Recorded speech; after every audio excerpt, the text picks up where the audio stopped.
Добре, благодарам на сите за присуството, почитувани представници на медиумите. Денеска гостин во земјата е генералниот секретар на НАТО, господин Марк Руте, и имавме прилика да слушаме неговото обраќање во собранието.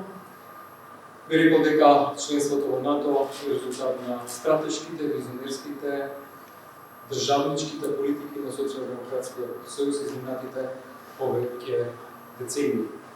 Тој пат не беше лесен, меѓутоа сега, конечно, ние може да се чувствуваме безбедни, нашите граници загарантирани, поради тоа што благодарение на тие политики сме дел од најголемиот безбедносен сојуз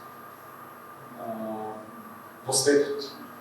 Колку е тоа важно, гледаме сега, посебно во овие кризни времења, кога во повеќе места во светот има војни, ова што веќе 4 години трае на територијата на Украина како резултат на агресијата на Русија, овие сега жаришта кои што се јавуваат на повеќе места во светот, и ова би рекол е една трајна придобивка за нашата земја. Жалам што и во текот на денешниот ден го вдрвуваме излезе со некои риторични квалификации, текстови во кои што политиките на Социјалдемократскиот сојуз, а во контекст на членството во НАТО, денеска ги нарече предавнички.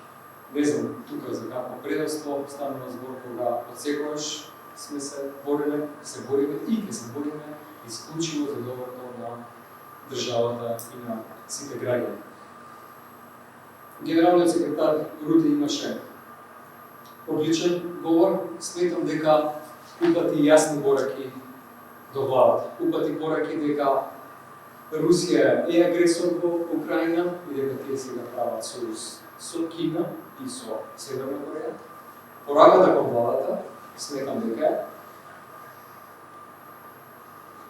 јасни се позициите веќе, повеќе ова влада ништо не може да сокрие, а тоа е дека имаме еден вице-премиер кој што негово отворени врски со Русија, а тој е вице-премиерот Стојковиќ, значи вториот човек во владата, се среќава со нокните волци, кој што се во директна комуникација со рускиот претседател Путин, агресорот во Украина, и кинеските пари кои што стигнаа преку заемот од Унгарија 1 милиарда евра, и тоа се пари за кои што е констатирано од страна на европските институции, и тоа беше во извештајот за нашата земја, предпоследниот дека станува збор за кинески пари. Така да сметам дека ова е сериозен сигнал дека нашиот